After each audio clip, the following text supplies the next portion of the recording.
All right, guys, let's get after it with these stingers. Love the color combinations, by the way. The kind of tumble, smoke wash, blackout, tan. We just don't see a lot of that, and I like this kind of desert tan especially. And everything we're seeing today can be crossover. So you want full flat on the mini, awesome. You want the spear point on the full size, awesome. You want tan, you want black. I mean, there's variants there available for that. So 3-inch, 4-inch, you decide for legal reasons or for just sizing, and perspective. These are not light duty tools, absolutely. 7 ounces for the XL Stinger. 7 ounces on my scale. That is because of the 4-inch blade. Is it like 5.5-inch handle? So I mean, maybe 5.25. Yeah, 5.25. 0.59, so almost 0.6 thickness. Steel liners, so you guys are gonna love that. If you are tired, listen, on either model, if you are tired of Lilliputian, lightweight, like flimsy-dimsy type of folders, this is going to be the exact opposite. The liner lock side is gonna have no milling, and then the opposite, hopefully you guys, I don't know if you're gonna be able to see it in there. There you go, have some milling. Standoffs, that's going to be on both right there. And I'll say right away, the first thing, I guess we'll talk blades. Yeah, okay. Full flat version or spear point with aggressive spear point blade shape. I wouldn't call that drop, I'd call that spear, which means that for the full flat versions, they are slicing magnets. The cardboard is literally going to fly into the blade. It's the opposite. You're not going to cut through it. The cardboard is just going to go right through that, and you just stand there and watch it happen. It's amazing. In all reality, the full flat grind version is excellent, and I will be honest, my preference, not only in geometry, but also in style. Style does matter when we're talking about blades.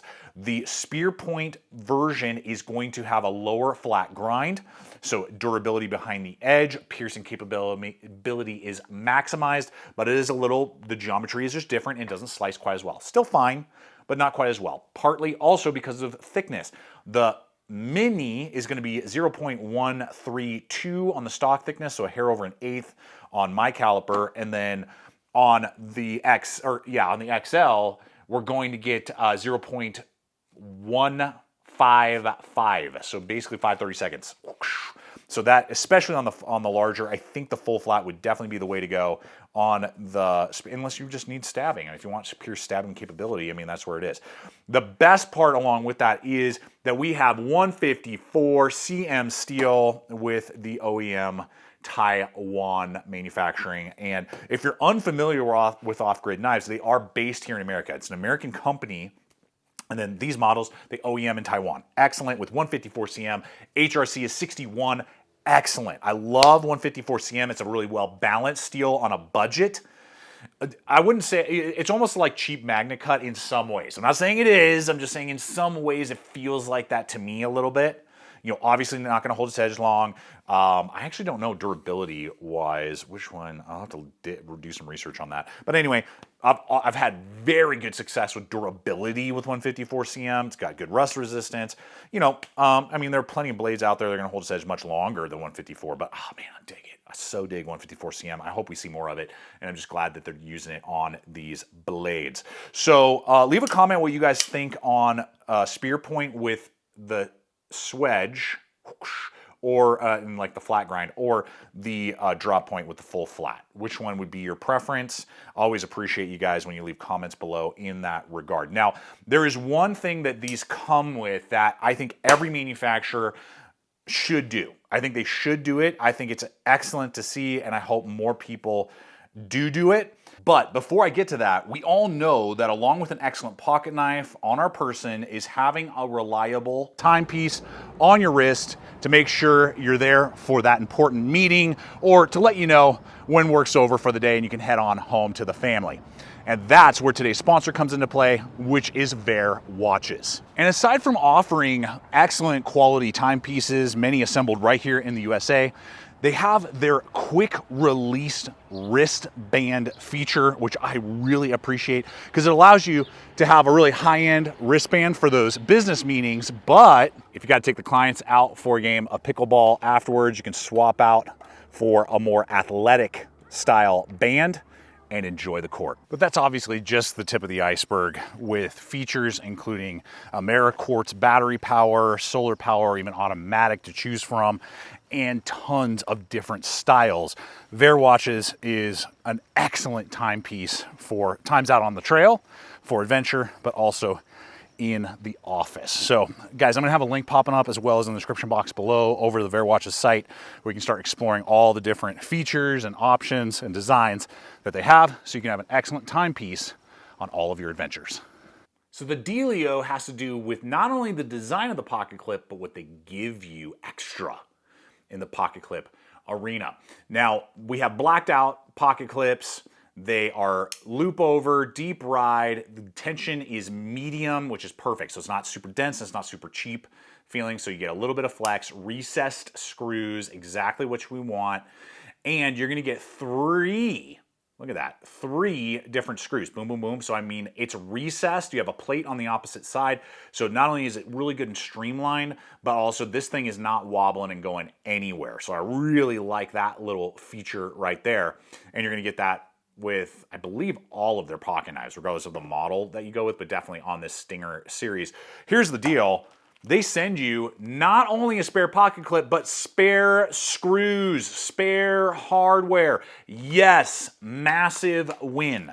I hate it when I have to request from a company, and most do it, but if you strip out a screw, which does happen, these Torx screws tend to do that from time to time on all companies. I've stripped out Benchmades, I've stripped out Spydercos, I've stripped out Civivis, and everything in between.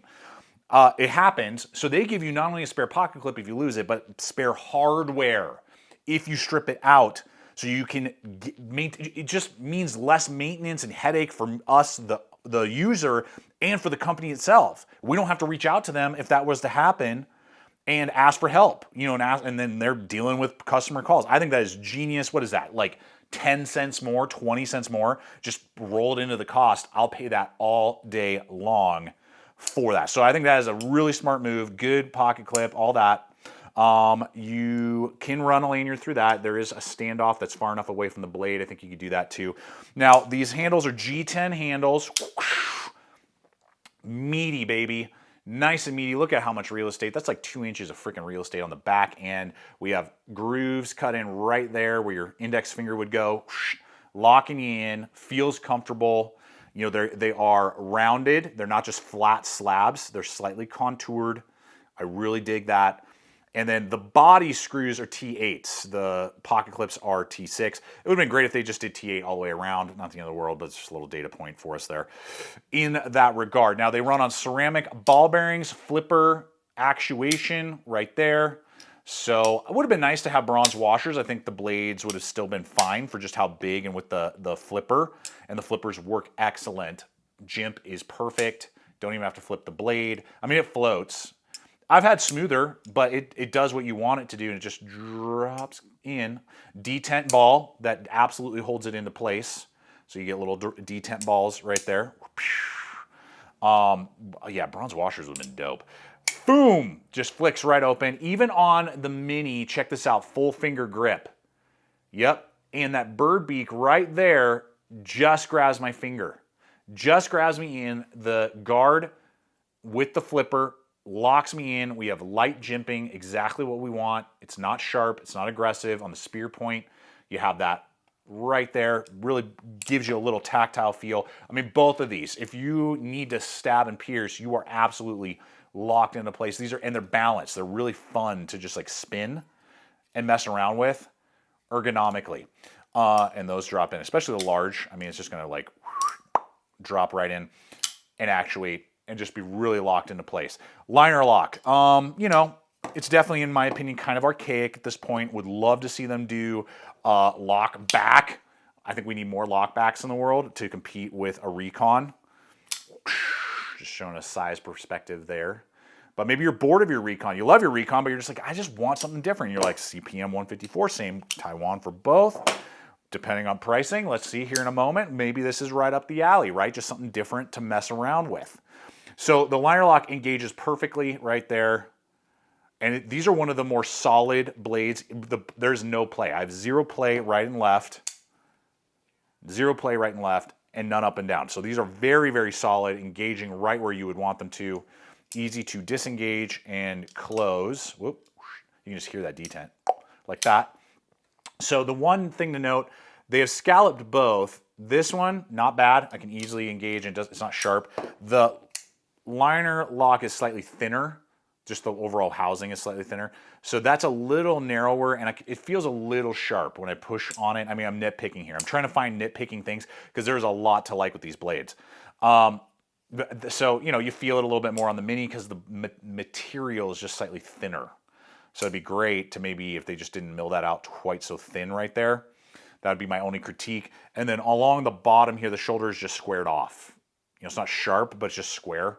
Even though they've chamfered all the shoulders, the lips are perfect. The quality control is excellent. I have zero complaints with the quality control on both of these models here. And here's the best part. Value. Less than $100, just under $100 for the XL version, and the Mini is going to come in, I think, about 89 last I checked, 89 for the Mini. We're talking about 154 cm, Taiwanese OEM, and all the materials here. I think that is a lot of value. Now, Off-Grid Knives, I requested these samples. They did not pay. They did not sponsor this video in any way, shape, or form. I just have an affiliate link over to their website popping up right there where you can go explore all the different variants. There are other blades and equipment. You know, I bought a tracker last year, or it might have even been 2 years ago. I can't remember now. On a whim and was just blown away. And now I've had a chance to review several of their knives. And they're really bringing in an excellent value when we look at, you know, 154 cm, Taiwanese, G10. I mean, there's not a lot to complain, especially if you like your big folder addiction and you're just, you know, like cold steel's awesome, but maybe just want something a little bit different. You're like, yeah, I want to rotate and I want a flipper. I want some ball bearings. You know, I want a different steel. I want a full flat grind versus sabers and hollows and stuff. Well, there you go. Spear point, whatever. And when we look at other liner lock blades, I mean, here's an Ace, you know, Giant Mouse and L-Max, the Jutland, great blade, $200, over $200 liner lock. Right there, made in Italy. And this kind of sits right there in the middle. But I mean, we're getting similar contouring, framing. I mean, that, wow. So, really cool to see what Off-Grid is doing with these blades. And leave a comment if you own one of these already. How have they been performing for you? What do you think about that whole pocket clip idea? And I'd love to see more companies do that with the hardware specifically. The clip and the hardware would be so dope to see that. And less headache of us having to deal with the company, you know. So, yeah, appreciate you guys. Check out the other videos. Subscribe if you haven't. Until next time, always remember to stay equipped, stay prepared. See you out there.